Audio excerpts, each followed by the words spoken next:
Bueno, vamos a continuar y estábamos hablando del uno de los principales obstáculos para orar es la falta de fe. Y nos quedamos en que nosotros no cuidamos nuestra alma, no cuidamos nuestro espíritu, no pensamos en la vida eterna. Sí. Y entonces pasamos por este mundo sin darle verdaderamente importancia a cultivarnos y a conocer a Dios. Por eso es que muchas veces nosotros nuestras oraciones ni siquiera sentimos la necesidad de hacerlas. Pero la realidad es que cuando descubrimos a Dios como ese Padre amoroso, creador de todo, que nos ama infinitamente, que nos ama hasta el punto de que Él acepta todas las limitantes de nosotros, toda nuestra humanidad, entonces nosotros podemos descubrir en su palabra, podemos descubrir en esa revelación divina todo ese amor que Él nos tiene. Descubrimos a Jesús, descubrimos con qué amor Jesús vino y murió por nosotros. Estamos en Cuaresma, ¿verdad? Y el Viernes Santo pues no se debe de limitar solo a pensar como una historia que sucedió, sino que como una verdad de toda la humanidad, de un Dios que se hizo hombre, que vino y compartió con nosotros. Cuando nosotros descubrimos verdaderamente la riqueza también de la palabra de Dios, sus promesas, todas sus enseñanzas, para nosotros luego de morir en esta terrenalmente, seguir la vida eterna con ellos, cuando yo creo ciegamente también en que su palabra son nuestras leyes para seguir adelante, entonces yo empiezo verdaderamente también a pedirles fe, porque la fe viene también a ser un don de Dios. Entonces cuando yo sé a quién me estoy refiriendo, yo le suplico a Él que me llene de fe, que cada día sea más fuerte, que sea más cimentada, que vaya creciendo. Y entonces verdaderamente, entonces mis oraciones pueden hacerse también sencillas y auténticas, porque ya va en cuenta mi ser entero, no solamente hacerlo por hacerlo en una necesidad, no es nada mecánico. Bueno, también tú hablabas de ese obstáculo fuerte, ¿verdad? La falta de fe, no creer y desconfiar. Desconfiar de que sabemos que, no, que tenemos un Dios poderoso y que Él puede sacarnos de tantas dificultades. Pero tenemos otro obstáculo también y dice, creemos que no podemos orar. Nos sentimos incapaces, ¿verdad? Pero si nos fijamos de qué manera aprendimos a leer. ¿Ah? Nos compraban el silabario. Y primero, ¿verdad? Antes era M-A-P-A, mapa, P-A, papá. Ahora no, nos han enseñado otra pedagogía a través de los fonemas, ¿verdad? Y entonces ya no decimos M-A, sino entonces ya el niño a través del fonema descubre ese sonido, lo une a una vocal y ya encuentra una sílaba. De igual manera nosotros podemos entrar en descubrir pasito a pasito el camino de la oración. Y no es que cuando escuchamos nosotros a una persona orar y que se eleva tanto y tenemos ese modelo, no, yo nunca voy a llegar yo no puedo. Entonces como que mutilamos, ¿verdad? El deseo inmenso de la expresión del Espíritu. Pero cuando logramos dimensionar que hay un espacio en el cual el gran maestro de la oración, Jesús, dice que se apartaba, se retiraba a lugares solos, porque era en el momento, en la soledad, en donde encontraba ese espacio para encontrarse con su Padre Dios. Y de igual manera nosotros, dentro del bullicio, dentro de todo lo que vivimos ahora en este ambiente tan contaminado, tan lleno de violencia, tan lleno de antivalores, tan lleno de materialismo, de consumismo, no encontramos el espacio, el oasis, como para decir, vea, te voy a tener 5 minutos para irme yo a recrear en la presencia de Dios. Entonces, y vamos como diciendo, no es de más, y ya lo voy desechando, ya, como decía el Papa Francisco, ahora todo es descartable, todo es desechable, ¿verdad? Es excluyente. Entonces no incluyo dentro de mí lo que es el espacio de la oración. Pero cuando quitamos ese obstáculo, yo sí puedo. ¿Ah? Lo que hablábamos, ¿verdad? Que para uno ya perder un ser querido, el que ha estado, bueno, Oscar, 48 años de vida conyugal, más los 3 de noviazgo, fueron 51. Entonces, toda una vida con un hombre tan lindo y especial, pues hay días difíciles, hay días complicados. Entonces, ¿qué hace uno? Agarrarse y afianzarse a través de la oración. Hay veces que yo solo llego ante la foto de Oscar y a la Virgencita que está a la par, es el Cristo que tengo allí, y yo solo les digo, ayúdenme, yo solita no puedo. Ahorita tengo una crisis, me siento sola, acompáñenme. Entonces, el mismo espíritu necesita expresar en determinados momentos lo que siente, lo que anhela y lo que busca. Entonces, botemos esa barrera, quitemos ese obstáculo. Sí puedo. Y tiene que ser, ¿verdad? Dimensión sencilla, como decían también otro que bajaba también un obrero y todos los días iba ante el Señor y le decía, Señor, aquí está Juan. ¿Ustedes recuerdan eso? ¿Ah? Aquí está Juan, y ya no le decía nada más. ¿Por qué? Porque sabemos que aquel conoce el corazón, conocía lo que Juan necesitaba, y él sabe lo que necesitamos, y que yo diga, Señor, aquí está Mirna. Él sabe y conoce lo que mi corazón desea y anhela, y como Padre me lo va a dar, me lo va a conceder. No tal vez en el instante, porque no es una varita mágica, sino en el espacio de Él y en el momento más oportuno. Entonces, vamos a ver también que hay otro gran obstáculo, la toma de conciencia de lo que es orar. No dimensionamos, nuestra conciencia está ahorita atrofiada, enajenada.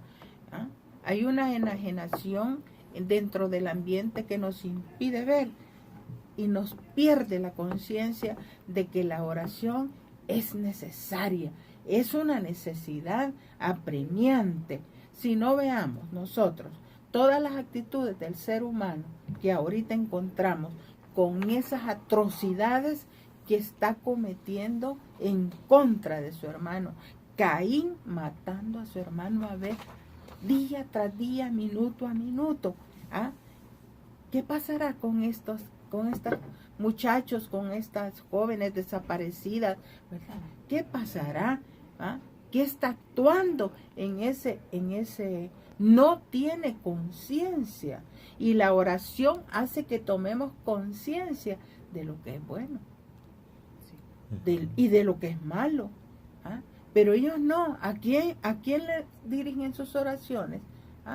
A la pistola, al odio, a la venganza, allí al demonio, al enemigo número 1 de la oración es el demonio, y él nos hace que perdamos la conciencia, porque nos domina de tal manera que hace que nosotros nos inclinemos al mal.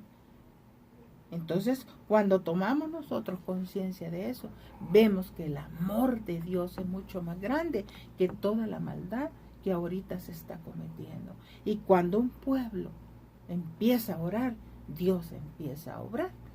Entonces la oración, pues, es para nosotros el momento y el espacio donde vamos a realizar todas esas cosas que en un momento perdimos. El niño dimensiona poco a poco que es necesario respirar, que es necesario luchar.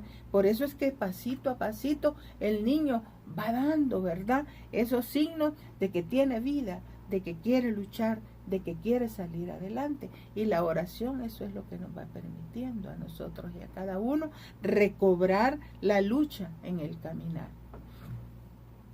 Y todo poco a poco, ¿verdad? Sí, o sea, pasito a pasito, como la cancioncita. Un proceso, sí, paso a paso, cabal. Porque A veces no sabemos ni por dónde empezar, pero como te estaba comentando, tiene que ser algo sencillo. No esperemos a correr si no hemos aprendido ni siquiera a gatear, ¿verdad? O sea, un niño cuando está recién nacido, pues primero está en brazos de los padres y después empieza a gatear, después empieza a caminar agarradito y ya cuando tienen como 20 años ya ni lo vemos, ya agarra por donde él quiere. Por donde quiere, sí. Y aquí sale una pregunta: ¿qué pasa si no hago oración? O sea, ¿qué pasa en realidad? Y había una analogía bien interesante, por ejemplo, cuando yo me quiebro un brazo y paso enyesado, a veces paso, un mes enyesado, y cuando me quitan el yeso, esa mano no la puedo mover. Necesito ir a, fisioterapia. Para empezar a movilizar. Si yo quiero, después de que me quitan ese yeso, agarrar algo, se me cae porque no tengo ni siquiera fuerza en la mano. Con esa analogía pasa algo similar con lo que es la oración. O sea, nosotros por naturaleza somos hechos a imagen y semejanza de Dios. Quiere decir que dentro de nosotros está ese soplo divino que siempre busca llegar hacia el Señor. Esa es naturaleza humana. En la medida que nosotros nos vamos alejando de eso, es como que tuviéramos esa necesidad, como que la hemos puesto enyesada. Entonces, ¿qué es lo que pasa? Conforme va pasando el tiempo, como se mantiene inmóvil, prácticamente se me va atrofiando. Ahora imagínense si el yeso no lo tuviéramos un mes, sino que lo tuviéramos un año, 2 años. ¿Qué podría pasar después con esa mano? Prácticamente está atrofiada. Y eso es lo que nos pasa mucho a nosotros. Sí, y muchos católicos hacemos eso. O sea, por ejemplo, tal vez nuestros papás cuando estábamos pequeños nos dieron todo eso de ir a la iglesia, a orar, pero en un momento determinado como que nos volvimos intelectuales. A veces estudiamos, a veces nos separamos por los motivos que hayan sido, nos separamos. Entonces, ¿qué es lo que pasa? Como que enyesamos nuestra fe, como que la mantenemos ahí enyesada, y de repente se nos quitan el yeso por algún motivo, por lo que sea, por algún problema, nosotros siempre tenemos la necesidad de estar cercano a Dios, pero cuando nos quitamos ese yeso, no hayamos qué hacer, porque no hayamos ni cómo comunicarnos. Y es donde dice que a veces no podemos llegar al Señor con la oración porque no sabemos cómo hacer. Es lo que pasa, no sabemos cómo hacerlo. Hemos perdido ese trófete. ¿Qué es lo que necesitamos? Ahí viene la otra parte.